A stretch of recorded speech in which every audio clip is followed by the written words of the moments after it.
All right. Okay. Well, I only kind of screwed that one up. So I was only like 10 seconds late. I didn't know there was two buttons to push to go live.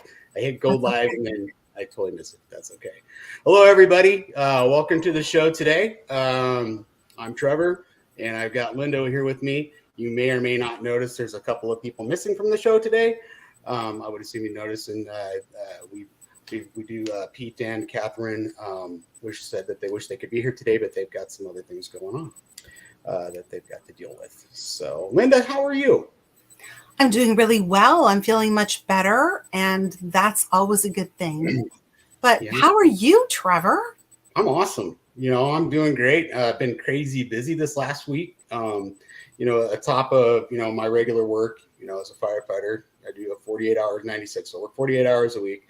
I've been making knives. I have a couple projects going on in my garage, and then I started coaching football. So I've been doing that for my kid as well. And he just had a game the other day, and he did really well. And I've been just really looking forward to finally getting down to sit down and do the show this week. I'm pretty excited to be here with you because it's just you and me. This is gonna be awesome. We have we can do whatever we want now. I kind of feel like mom and dad are gone. Yeah, that's right. Mom and dad are gone, and they taught you how to use like the fridge and microwave and. I'm gonna try not to burn down the house while they're gone, right? That's right. Exactly. No, this is really good. I'm actually kind of excited because tonight we have a really cool guest. Yeah, why don't you tell us a little bit about him? Well, anybody out there who is a really big fan of the Haunted Canada series, you're going to love the show because we have Joel Sutherland here. He is an amazing author. He has written so many books, and they're all like either horror or science fiction or that kind of genre, which is awesome. He's won the Silver Birch Award. I believe he was nominated for the Bram Stoker Award too, which is kind of cool. Wow. But I really love him for the Haunted Canada series. And honestly, he knows more scary stuff, I think, than most people out there. So great. And that's what this is all about, right? So, exactly. So let's go. We're going to go ahead and bring Joel in. Perfect. Here he is. Hello, Joel. Hey, Trevor. Hey, Lynda. How's it going? It's doing great. Welcome to the show. Excellent. Thanks for having me. So now whereabouts in Canada are you, if you don't mind? Yeah, so I live in a small suburban part of Canada called Curtis in southeastern Ontario. It's about an hour east of Toronto. Okay, so you're on the other side of the world for me, pretty much. Yeah, pretty much. May as well be across the pond. Nobody lives next to me. It's kind of crazy. I get together with for a barbecue or anything like that. So bit of a drive for that. Yeah. And how many books have you written, Joel? I stopped counting a few ago. I think it's about 15 or so have been published at this point. Yeah. That's great. I love that. Mm-hmm. I love that. And they're all kind of scary. And I think one of the reasons that, you're here is because we love the scary, but we want to know, what brought you to scary books? Why are you writing scary books? Did you ever have experiences or you just like the scary? Yeah. Okay. I love talking about this. This is, and here we are, like mid to late September. It's starting to get chilly. This is perfect. So I do get asked this quite a bit, and I had to start going back in my memories to think about why is it that I like writing scary stuff? Because, like you said, all my books are scary, supernatural, spooky things going on, except for one. My very first one, Be a Writing Superstar, which actually a lot of kids tell me is the scariest book I've ever written because they're terrified of writing. But it wasn't intended to be scary. Everything else has been very scary. Why do I like it? I don't know. But I did start thinking about it once I got asked this question more and more. And so I go back to like some of my standout earliest childhood memories. And I'm a kid of the 80s. I was born in 1980. And so one of the first movies I remember going to was Ghostbusters. Ghostbusters actually, and I always remember going to Ghostbusters. The other one that just dawned on me right this moment was the second Indiana Jones, Temple of Doom, which is like, it's got some really good horror moments in it, right? So those are a couple of my earliest like movie going experiences that I recall. And to this day, two of my absolute favorite movies, of course, to rewatch. And I also remember when I was really young, my parents taking me to Walt Disney World, and I was obsessed. I've been back so many times since, but mostly as an adult, I'll say. I think it was only once as a kid, and then once I could afford to go on my own, I'm like, I'm going every year. But I remember so vividly, I was probably like 4 or 5 or something, but I remember so vividly a number of rides, but especially, of course, the Haunted Mansion. I remember when I went back in my 20s, so, more than 20 years later, going on the Haunted Mansion again for the first time. And I remembered it as if it was my own home. Like, I could recall exactly what the wallpaper looked like and where the candelabras were placed and everything. Like, it was kind of weird, actually.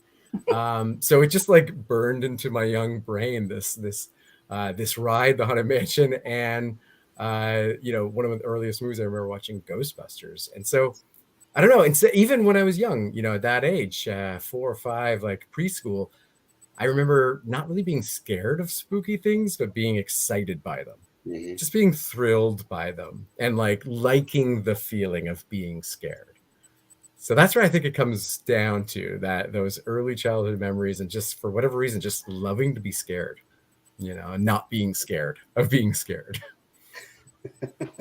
That's great. And people ask me a lot, paranormal investigations, they tell me, well, I could never do that because it's just too scary. Right. And, I'm kind of like you. I kind of live for that thrill, I guess, and I really don't find it all that scary either. So I think that's great. Exactly. Your books, one of our users asked if your books were available on audiobooks by any chance. Oh, yeah. You know what? I don't think any of them have been adapted into audio format yet. I did, years ago, Scholastic, when they were setting up the Haunted Canada page, they asked me to record, the most recent introduction to one of the books. So I got a voice recorder app on my iPad and recorded it and sent the file off to them.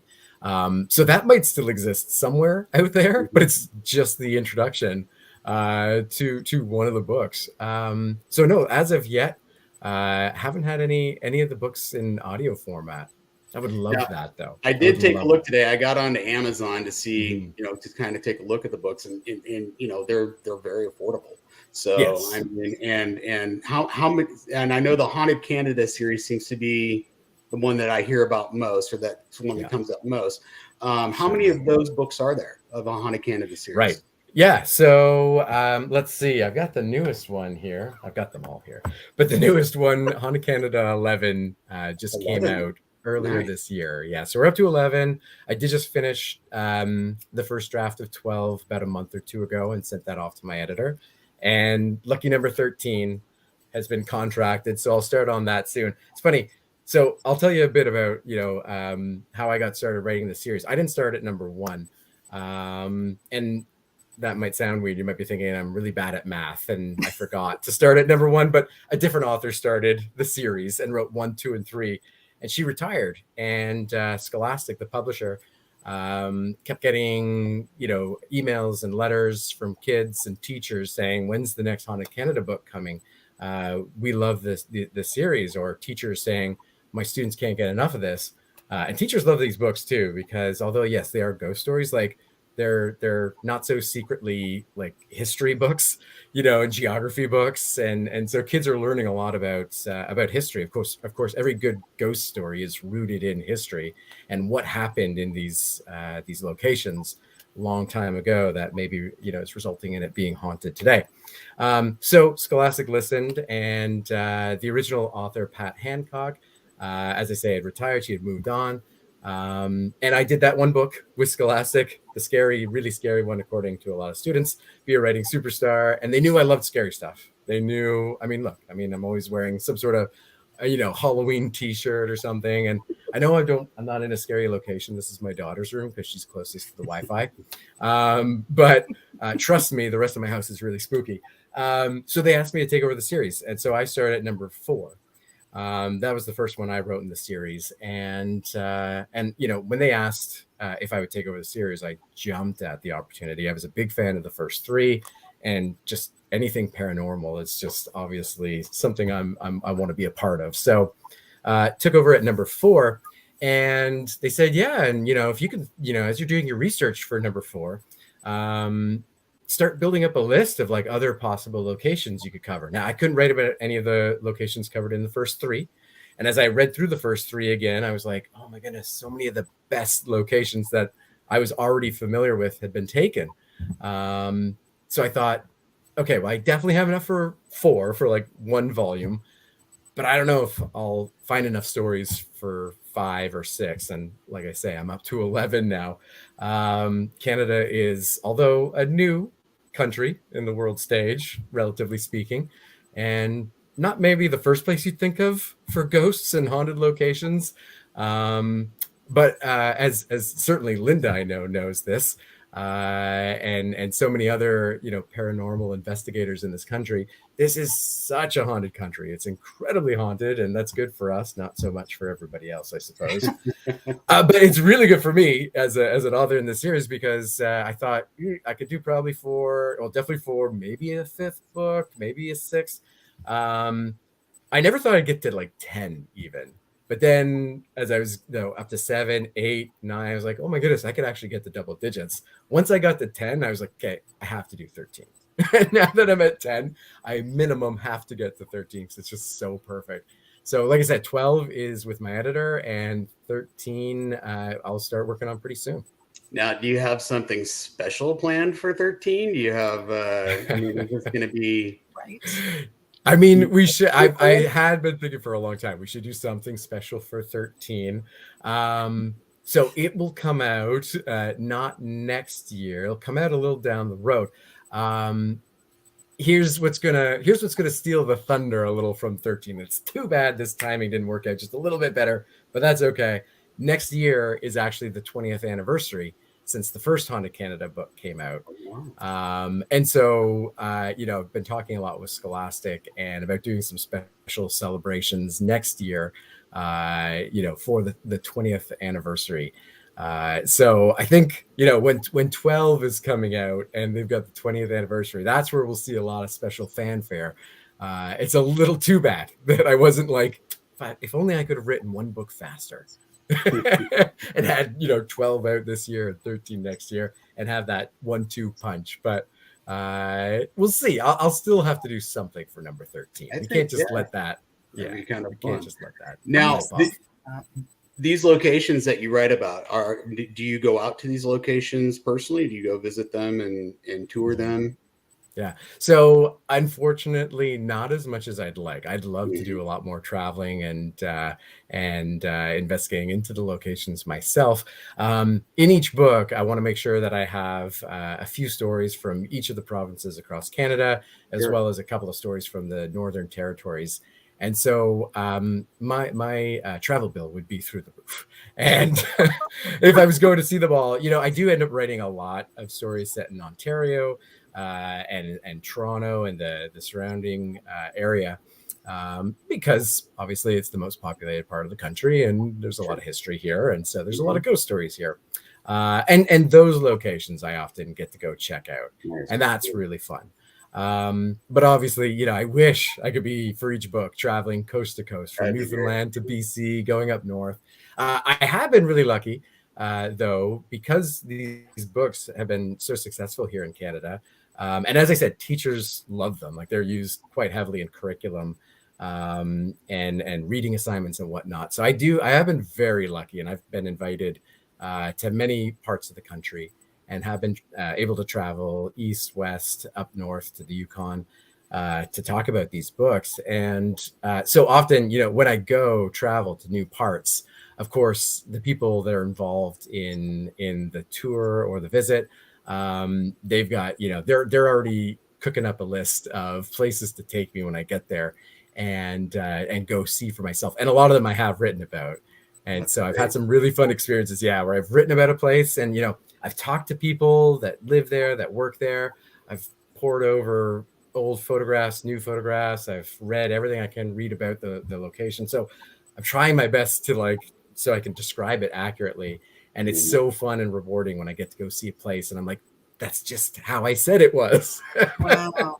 Instead of like, oh, that's nothing like I said it was, which has never happened. It's always been like, yeah, this is just like, oh, yes, phew, okay, good.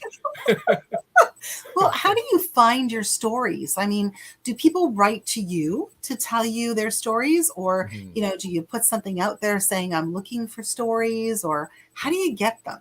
Yeah, well, certainly in the beginning, nobody was writing to me because nobody knew who I was or what I was doing. But by now, with having gotten the series all the way up to 11, it's like Spinal Tap, taking it up to 11. I like that.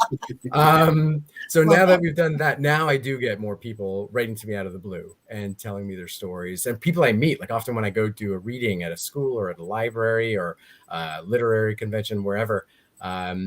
I mean, everybody's got a ghost story, or I'd say like a good 70-80% of people come up to me after and they're like, oh, let me tell you about this or that and this thing that happened to me.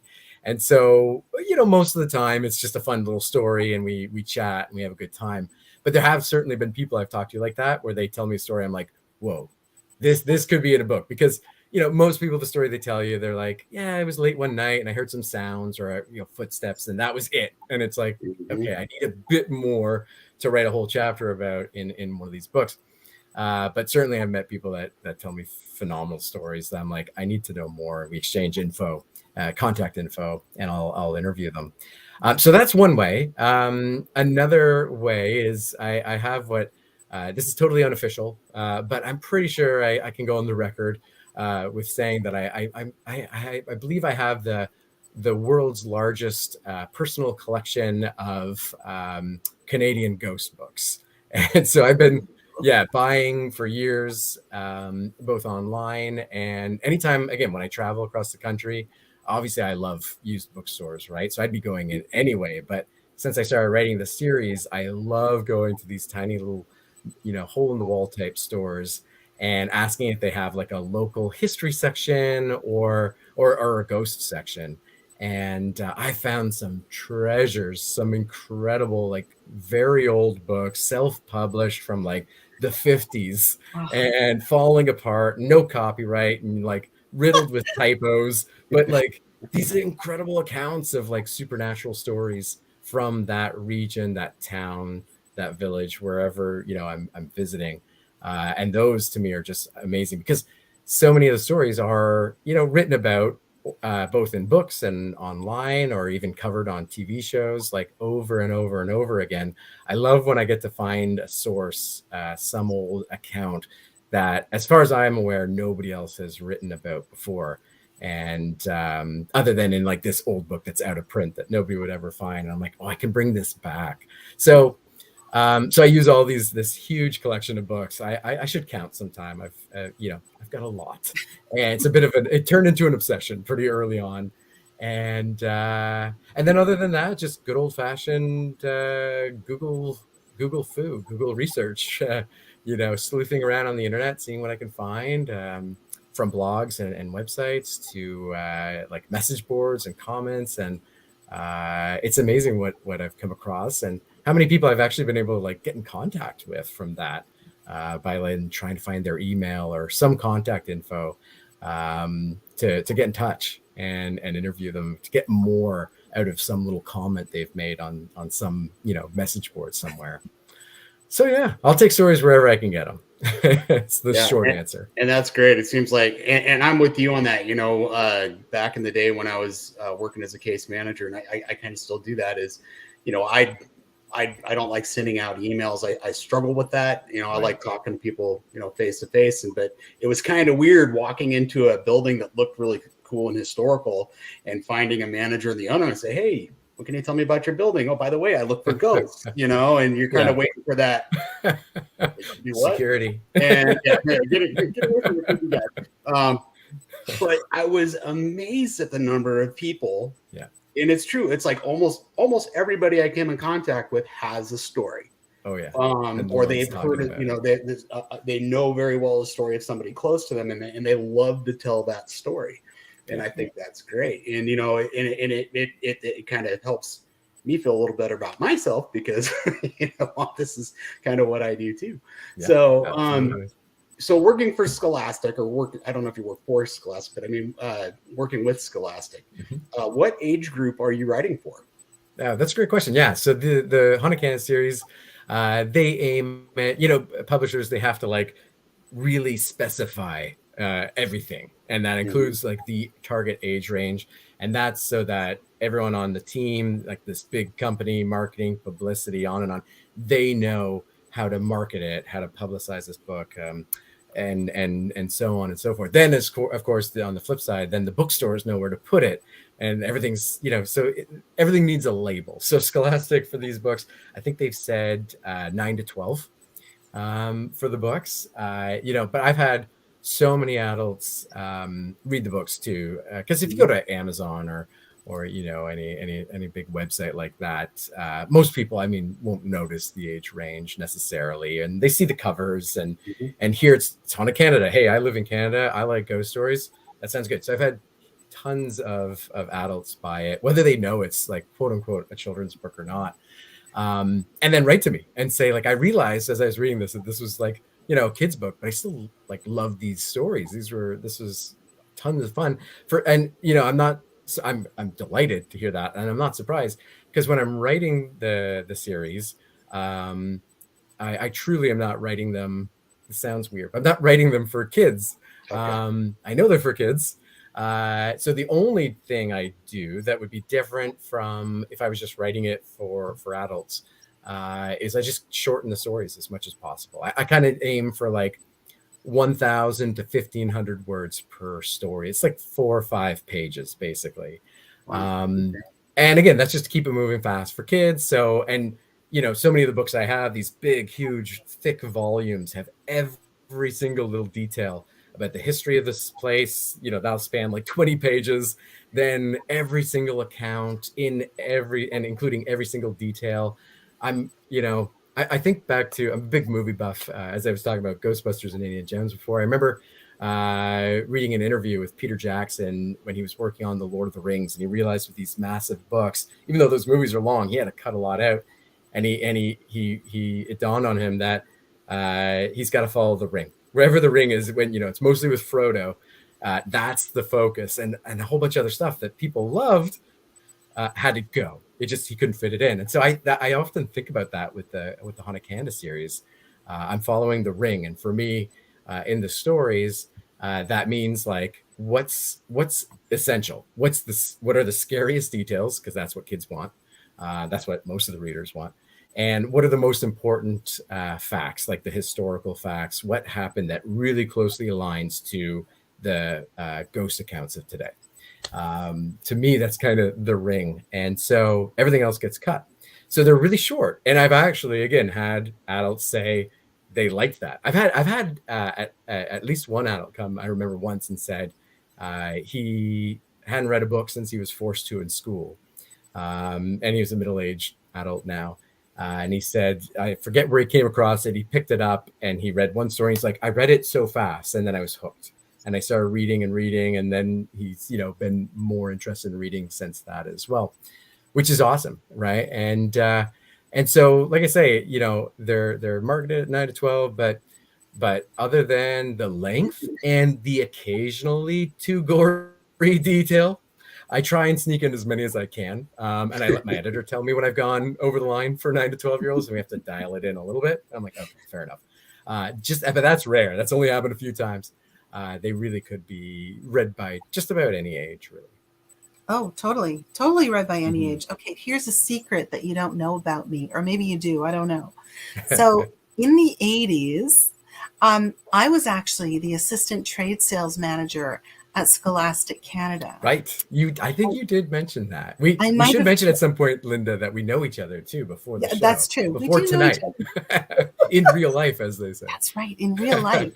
But what I remember the most when I did work for Scholastic was that sometimes we would get letters from parents, and they would say things like, you know, somebody saw my child reading, because we had a scary book series back then. This is before Haunted Canada, but we had a scary series of books back then.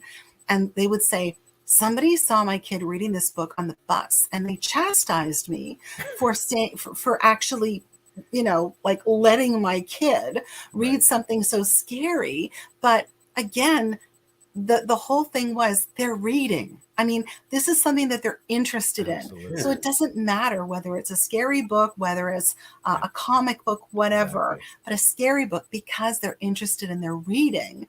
And also there were a lot of little historical details thrown in. So 100%, Joel, 100%. And we used to get a lot of bookstores that would order the kids' scary book series because the adults loved them. So 100%. I mean, I know a lot of adults who are hooked on the Haunted Canada series. Yeah, So, absolutely. totally. This maybe doesn't sound so flattering, but I often think of the series as like the Haunted Canadian version of the Uncle John's bathroom reader.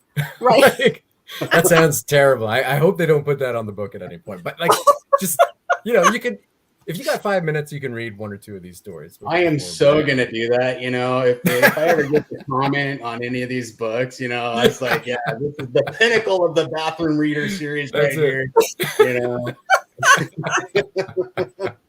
Oh my God. So listen, I have a really good question for you, because since you do like scary, and I mean, obviously we're the two paranormal investigators here tonight. Have you ever been on a paranormal investigation? And if not, would you like to go? I always would love to go. I'll be honest, I don't think I've ever been on like a true official investigation with experts, like with people that know what they're doing. I have gone like myself, not often, but when I was writing the fourth book, so again, this is the fourth in the series, but the first one I had written, I knew that if I was fortunate enough to like get invited to go to some schools or speak to some readers, I'd get asked, have you ever seen a ghost? And to this day, the answer is no. Not when I was a kid, not as an adult. I've had a few little interesting or freaky sort of experiences, but nothing, really worth mentioning in any significant way. And so I thought I should fix that. Like, if I'm going to be writing about ghosts for the next few years, and here it is, they're coming up on the 20th anniversary, I should probably try and see one. And so, plus, as we talked about before, I like the idea of being thrilled and scared and spooked. And so I thought, well, it sounds like fun anyway. So when the fourth one was coming out, I was like, what can I do? I didn't know any paranormal, groups or anything at the time. And no, again, as I said, nobody knew who I was. So it's like, well, I could just go like check into a haunted inn for the night and film myself and see what I see. And so this goes back to, Trevor, what you were saying earlier about talking to people in old historic buildings and then letting them know what you're interested in, maybe why you're there. I started calling up a bunch of old haunted inns within like a couple hour radius of where I live, and most of them were like, you could just tell they were itching to hang up and just waiting for a chance to say goodbye when I mentioned why I wanted to come, because I didn't want to just go stay in the inn. Of course I could do that. I'd have to ask permission for that. But I want to interview people and talk to people about their experiences and film it and do that whole thing with the, the sort of infrared and all that sort of camera. So many of them were like, we are not haunted. We're not interested in having you here to talk to us about this. Please. But this is a while ago, right? I find things have changed a little, and people are a little more accepting of it now in the last 10, 15 years. I think a lot of these small businesses see the dollar signs, the fact that like it doesn't keep anyone away. And if anything, it just brings a lot of people. People want to come and, have a night and see if they see the ghost. I did find one that was like, as soon as I wrote to them or called them, I forget, were like, absolutely, when do you want to come? You can interview everyone. We'll give the tour. And that was the Old Angel Inn in Niagara-on-the-Lake, considered to be maybe the most haunted city in all of Canada. And thanks to the War of 1812, a lot of battles were fought there. And so the Old Angel Inn, it's the oldest inn in all of Ontario. It was burned during the war. But the original cellar they just used it again and rebuilt the hotel in the early 1800s. So a lot of history there. And a British soldier was killed hiding in a barrel in the cellar, stabbed by a bayonet from one of the American soldiers. Yeah. And so it's Colin. So I always almost say Patrick Swayze, but it's Colin Swayze. That's a different ghost. Patrick Swayze. Everyone. Yeah. That's another movie. But anyway, so I went there. I went there with my camera and, a couple bags of chips and not knowing what to expect, but knowing I'd just be spending the night alone. And I didn't see the ghost because, again, like I say, still to this day. But I definitely saw some like really freaky stuff. I heard some interesting things. The best part of the night was actually in the morning. At one point, in the middle of the night, it was kind of late. I got a little scared of this little toy rabbit my daughter had given me, and she thought I'd be bored and lonely and I need something to play with. So she was like 3. She gave me her toy rabbit. It was this like little magician's hat, and you pull the rabbit out and then this cord winds it back into the hat. And I'm filming through the night and I was bored and I was playing with it and it kept playing music like on its own, like it did the thing, and then I put it aside and then it played a few more notes. And it did that a few times, and I picked it up and threw it across the room to get it away from me. Double rabbit! You got it. And I remember the thing that I remember is that it landed in like what everybody that worked at the hotel said was the most haunted corner of this room, which was the most haunted room in this most haunted inn in the most haunted city in all of Canada. It's the corner where people would always see the ghost of Captain Colin Swayze appear. And so the rabbit landed right in the corner, and it was like $1 million shot. It landed just on its like sitting straight up, staring at me from across the room, like, giving me the bunny eyes. And I didn't think obviously much of it at the time, but in the morning when I woke up, the rabbit had been turned 180 degrees around and was facing the corner. And I wasn't filming through the night. Once I went to bed, I turned off the camera. It wasn't like a Paranormal Activity thing with cameras all around watching me sleep. So I have no idea how that happened, but Scout's honor, I'm sure. So I made a video of it. It's on YouTube. And I'm sure like people watching are like, oh, he turned the rabbit around, or, but 100% I did not. I have no idea what happened to turn the rabbit around. It must have been Patrick Swayze or Colin Swayze, one of those two guys. So I've done stuff like that. And Lynda, because I used to work in Georgina, right about where you live, of course, and then we never got a chance. I think we had talked about going together to like the Pioneer Village, or there's a couple of restaurants like in Keswick and stuff that's haunted. Never got around to it. So one of these days. Well, you are more than invited to come to Paranormal Investigation anytime you like. So we'll have to talk about that after the show. We'll have a couple coming up. So we might open up a whole new genre for you. And love it. So,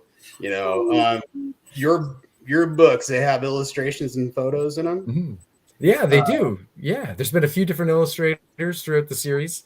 And that's great because every chapter they do a little like sort of black and white pencil sketch or illustration. And so it just kind of sets the mood, sets the scene a bit. And then the photos that appear, Scholastic does a great job of sourcing a lot of getting the rights to a lot of photographs to include of these locations. Yeah. Any pop-ups? No pop-ups, but that's a whole new market that's just I am waiting for the horror book with the pop-up. Just open, there it is. It literally is the jump scare book. I mean, it's perfect. It writes itself. Oh my god. Oh my god. So do you have like a favorite or a couple of favorite true scary stories that kind of you remember that you'd want to tell? For sure. Okay. Yeah. Okay. Gotta tell you about Haunted Canada 7. You'll like this one, Lynda. Maybe I told you some point about this one, but maybe not in detail. We've got some time. I can tell you a bit about this. Oh, So, yeah. yeah, Haunted Canada 7. There's a story here set in Georgina. And for anyone that's not familiar with Georgina, that's about 40 minutes or so north of Toronto, 45 minutes north of Toronto. Beautiful area and where I used to work. I'm a librarian by day and a horror author by night. And so I was working at the Georgina Library, and one day one of my staff came running into the back and was like, "Joel, you got to come out and meet this library patron." And I said, "Okay, I don't think I was supposed to meet anyone." They're like, no, she just came in. You got to meet her. And so I went out and started chatting with her, and her name's Tony. And maybe you know her, Lynda. Maybe you do. I don't know. But yeah, her case was on Paranormal Survivor too. It is. You're absolutely right. Right. She had come into the library that day looking to get a little help to find out the history of her house. And, we get all kinds of questions as librarians, and people wanting to find out things for all kinds of different reasons. And so people often come in and ask a question, and you gotta probe a bit to find out, like, why are they asking this question? So how to help them best, and what kind of information are they really looking for? And obviously through that probing, the staff member found out that Tony's house is haunted, and that's why she wanted to know, like, who lived there before, and had they experienced anything unusual, or had anything bad ever happen there. And so that's when I got dragged out, and so I said, "Oh, nice to meet you. I write Haunted Canada. I'd like to know more about your house." And so Tony just started telling me a few of the things that had happened over the years.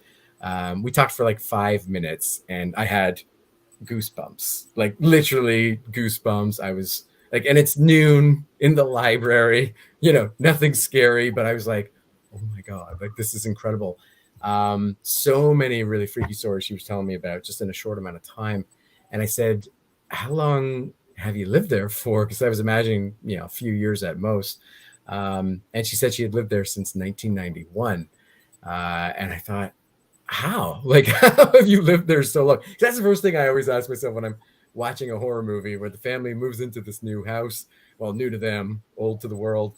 And they stay there. I'm like, when all this terrible stuff happens, I'm like, no, let's get out. Let's turn around. Let's move.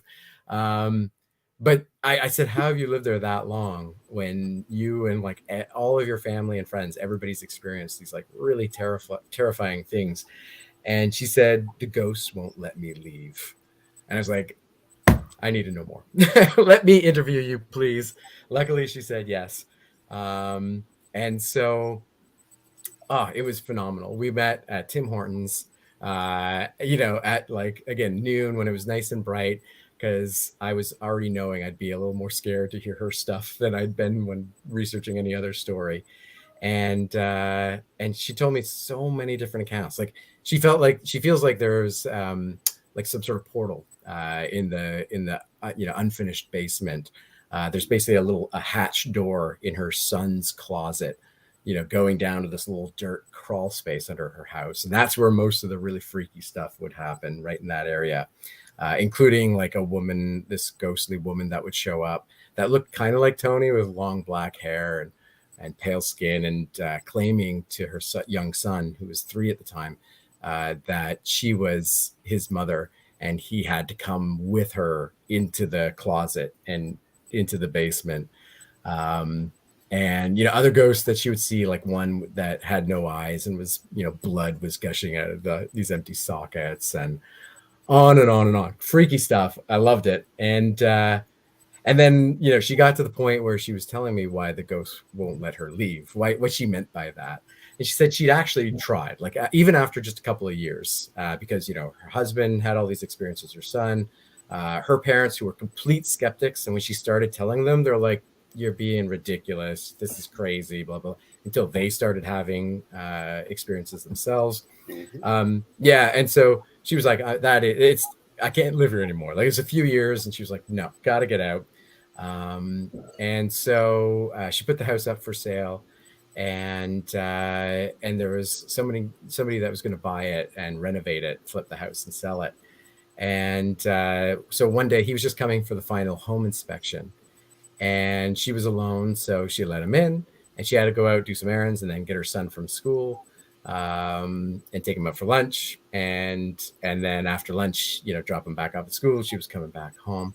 And so when she came home, and before she left, she said, look, the only two rules are when you go into the basement, make sure you close the hatch, because she had pets, and also make sure you lock the door if you have to leave.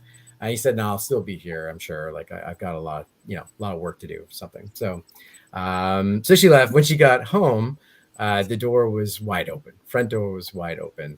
And she's like, what's happening here? What's going on? She goes into the house, and as she's walking through the house, she starts seeing weird things, like her son's teddy bears were like upside down, like on their heads. And she thought, that's weird. Did the guy do that? Like, what's this all about? She starts seeing his tools and equipment everywhere left behind too.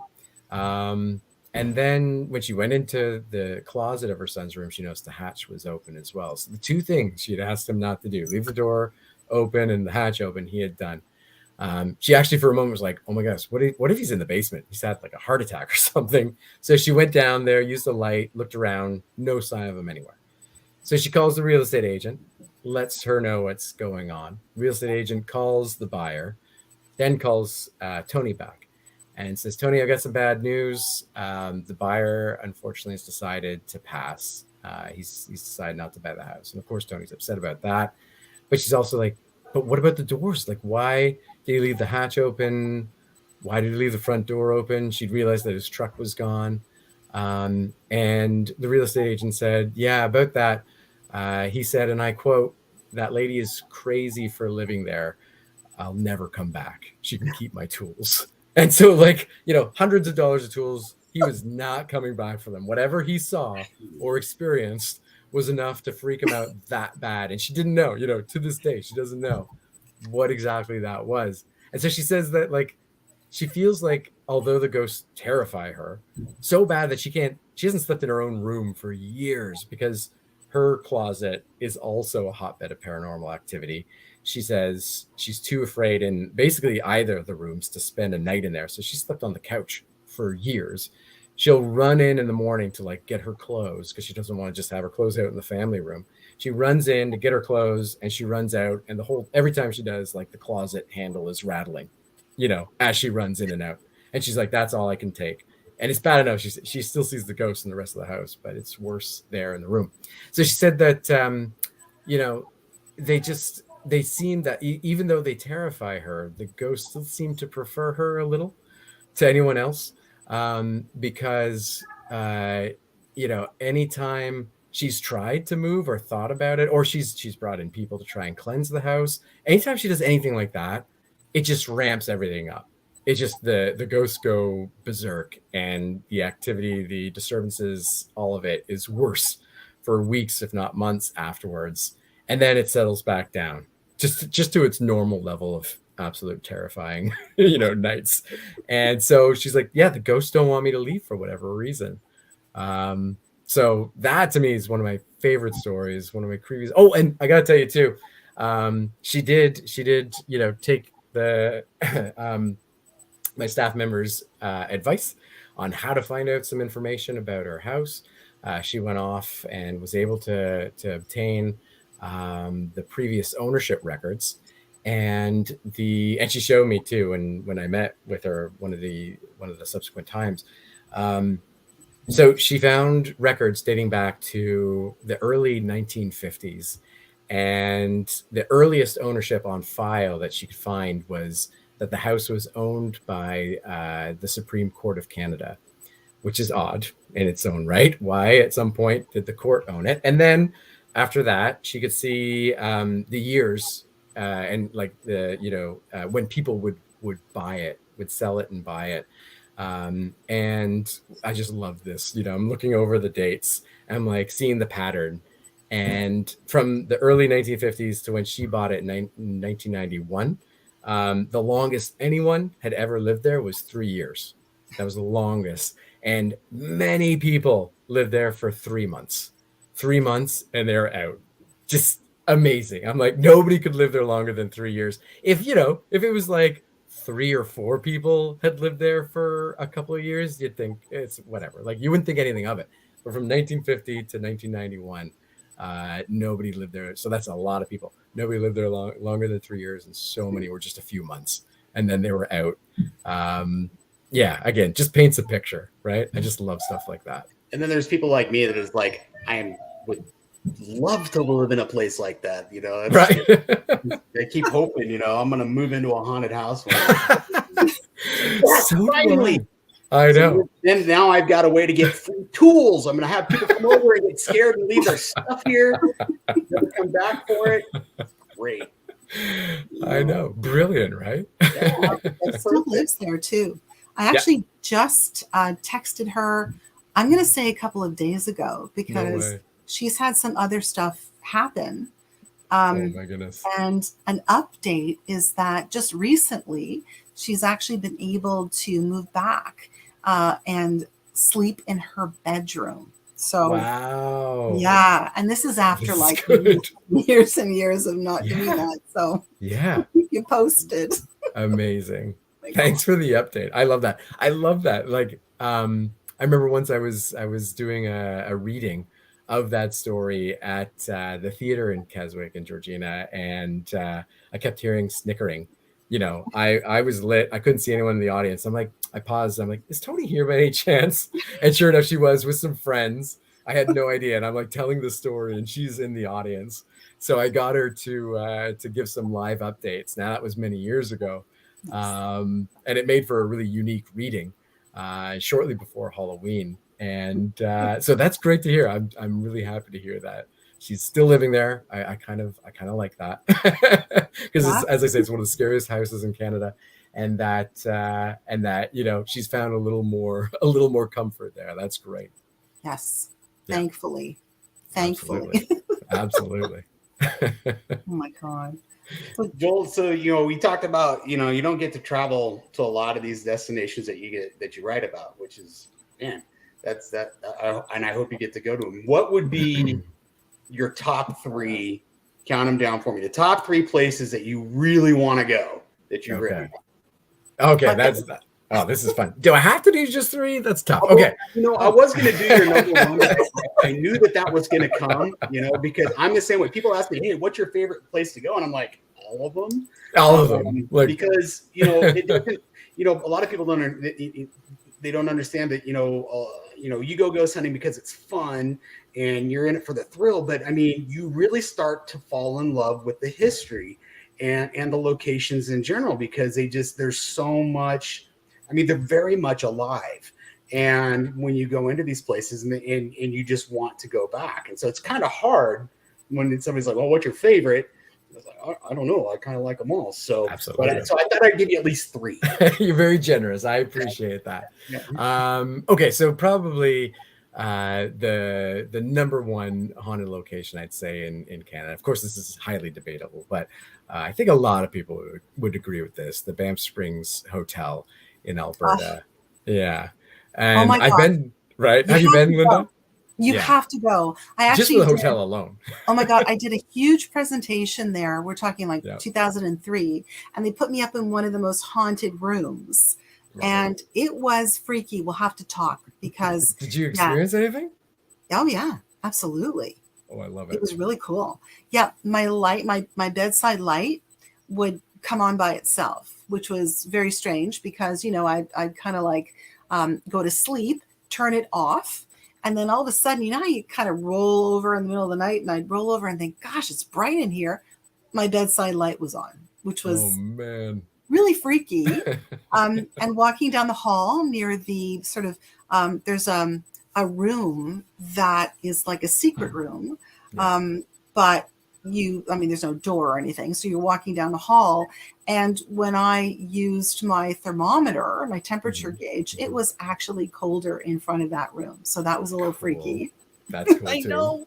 Oh, we'll have to talk. But it's gorgeous, and it's just, oh my gosh, it's just absolutely, the feeling in there is amazing. So I'm glad that you said that, Oh, I because it's a love it. really cool place. Oh yeah. I mean, one of my favorite horror movies of all time, I've watched it maybe more than any other, is The Shining. And so it's like our version of the Overlook, right? This big, beautiful, huge hotel in the mountains, like in the middle of nowhere, just surrounded by trees. Gorgeous. Yeah, so just, I mean, even if it wasn't haunted, which obviously it is, because how could a place like that not be? But even if it wasn't, it's just a gorgeous setting, a beautiful big hotel. I went to Banff when I was a teenager on a ski trip for a few days. Didn't know about the haunted history. Didn't stay there either. So I saw it, the hotel, but I didn't stay there. So I'd love to go stay there.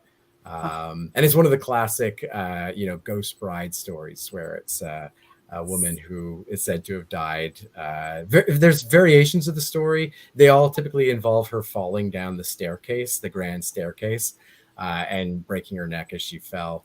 I like the version that also says that there were candles all along the stairs to set the mood, and she caught fire as she tumbled. Because again, if you're going to have a ghost bride, like, let's ratchet it up and like have her burn and break her neck. Dinner and a show. All right. You got it. Yeah. So that one comes right to mind. Another, I would definitely say, so one of the provinces I still haven't been to yet, and if anyone's in Newfoundland and Labrador and wants me to come out to your school or library, please let me know. I've not yet been to Newfoundland, and again, so much of our haunted history is in St. John's and Newfoundland in general. Of course, it's one of the earliest parts of the country, as in terms of people coming from Europe and settling here. And one of the locations that really stands out for me there is the Five Fishermen's Restaurant in St. John's. No, I'm making a mistake. I'm going to correct myself. That's actually in Halifax. It's Halifax. Yeah, that's going back to like 4 or 5. I've written a lot of these things. The details start to blur after a while. But Halifax, which is actually probably my favorite city in the country. I've been there a couple times now. But I didn't go to the Five Fishermen Restaurant. So it is, it used to be a morgue.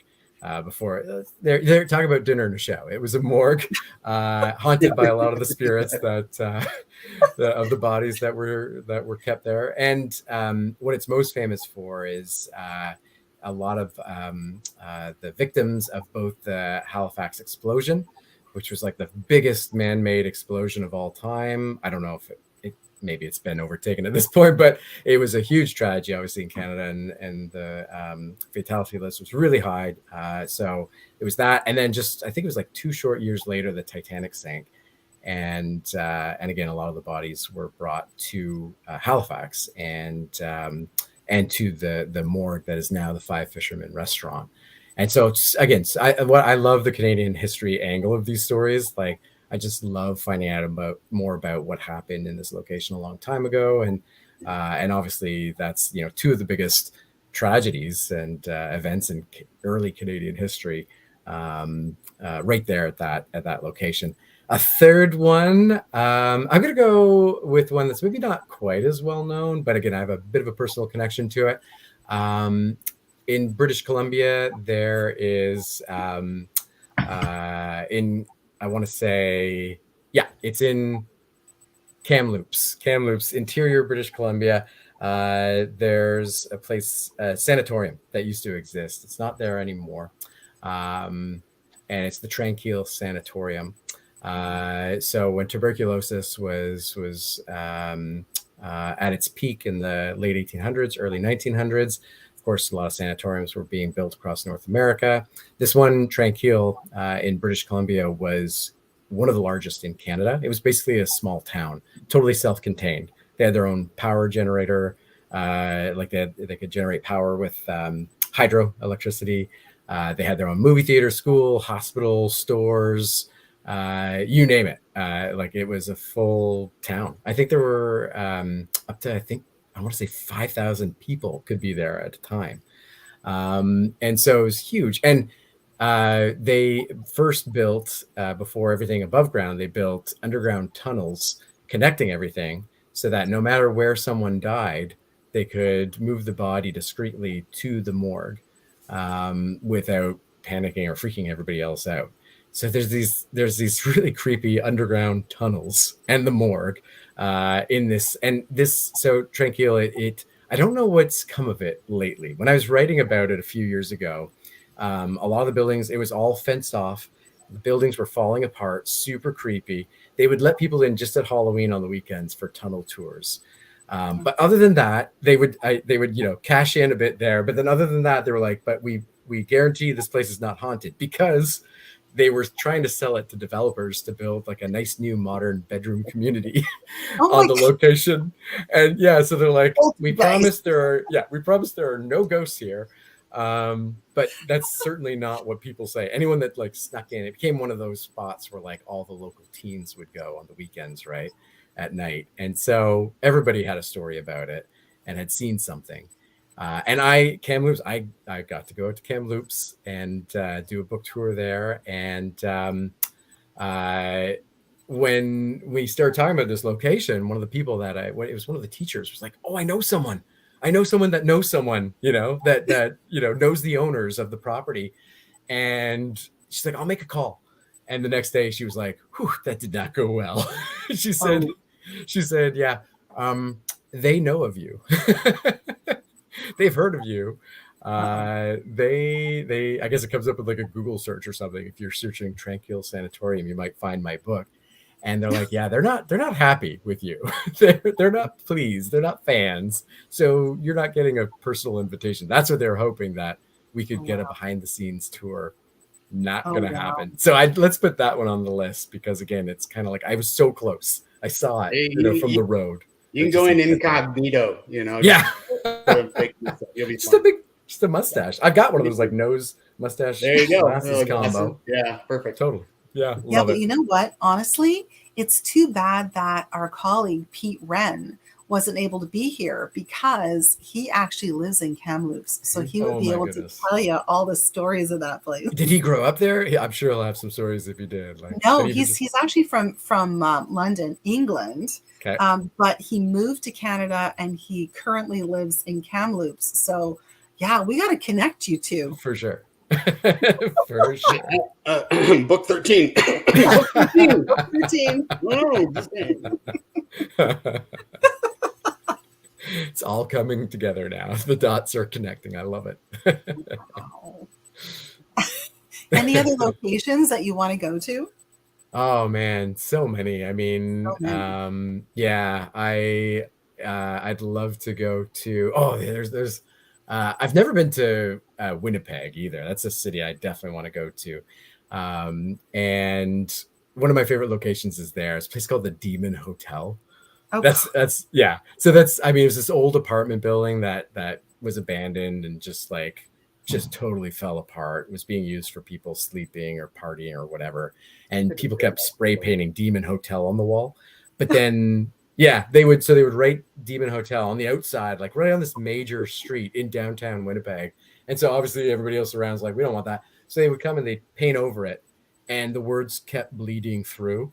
No matter how much paint they put over, it would come through. And anyway, so many great stories from that location too. I'd love to go check that place out, because it sounds creepy. Like now I'm just going to, because you and for anybody watching, if you don't know that Joel, he puts together some videos on YouTube that has some shortened versions of these stories, and I think that was one that I watched today. No way. Coincidentally. Yeah, about the Demon Hotel. I'm like, I just heard about this place, I was like, where did I hear? Oh yeah, you told me. Yeah, that's a cool story.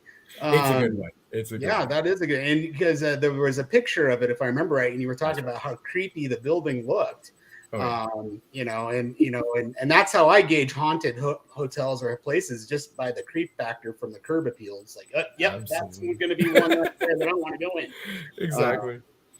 So that would be great. That's fantastic. We are just about out of time.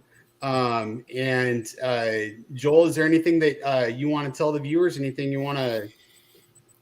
Yeah, no, just this has been a treat. Thank you for having me on the show. It's been so much fun talking about this. I hope people watching have enjoyed it too. I can't believe it's been an hour. It feels Yeah, it like went quick. 15 minutes or something. And so yeah, if anyone has any good accounts, any good places I have not yet written about, find me. Just Google me. All my contact information is on my website. If you just Google my name, Joel A. Sutherland, or even just Haunted Canada, that should do it. Get in touch and let me know. I'd love to hear more from anyone that's got some good stories to tell. Awesome. And all our viewers, thank you so much for joining us tonight. Please, if you haven't done so, go to YouTube, like the channel, subscribe to us, click the notifications button. So when we get some new stuff coming up, you get that alert. We are going to be heading out here as soon as I can find the button. I'm new at this. I just got this today. They gave me the credentials, and I gotta learn how to use it. So anyway, thank you all for joining, and we will see you next Sunday at 6:00 Mountain Time. And have a great week, everybody. Thanks, Joel.